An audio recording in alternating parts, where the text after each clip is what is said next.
Now, straight after Ken Tonight is another episode at the Ken Film Club where guests reflect on the films that have meant the most to them over the years. But today is also James Bond Day, and of course there are big links to Kent. The author of the original James Bond book, Ian Fleming, has a soft spot for the county. He even lived here himself. Well, Chris Deacy, the presenter of Ken Film Club, joins me on the sofa now.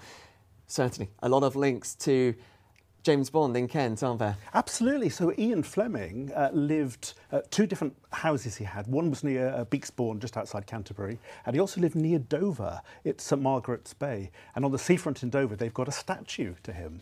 And of course, the 007 bus, apparently that runs from London to Dover, was the inspiration for the 007 creation. And there we are, we've had countless number of films. I don't know if you know the exact number, I should have researched this before, and a number of books 25, as well. I think. There we go. I think he wrote 11, and then people have written in the style of Fleming, because he died in 1964. He died in Canterbury, actually, and so he was sort of 11 through, and of course many more Bond stories were yet to come in the style of Ian Fleming. And we can see a trailer from Skyfall on the screen now. What is your favourite James Bond film of all time? I have to confess, it's one of the Roger Moore entries. I'm torn between two: View to a Kill, 1985, and Moonraker, which was made in '79. And now, I was just telling you before we came on air that I haven't really watched many James Bond movies in the past.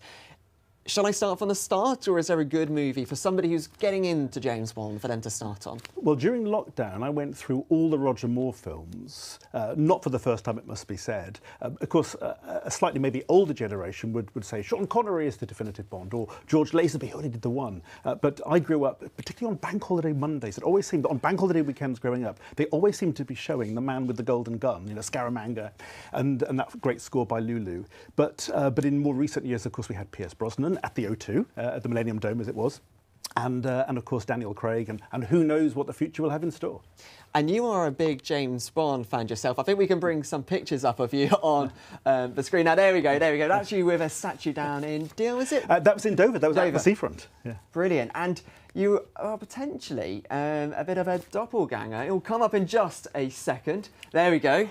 Well, tell us about this. Well, that was, and the viewers at home can work out which one is Timothy Dalton and which one is me. So one of them is an international man of mystery who's suave and sophisticated and likes his drink shaken, not stirred, and the other one is Timothy Dalton. Well, Chris, thank you so much for coming on. We've got another episode of the Film Club coming straight up after this. Tell us very quickly who's coming on. So we've got Anne Elwes, who's a classicist at the University of Kent. Some fantastic films. I just mentioned two of them, Footloose and Raiders of the Lost Ark. So plenty of Indiana Jones in there. Well, that's coming up straight after Ken Tonight in a few minutes' time.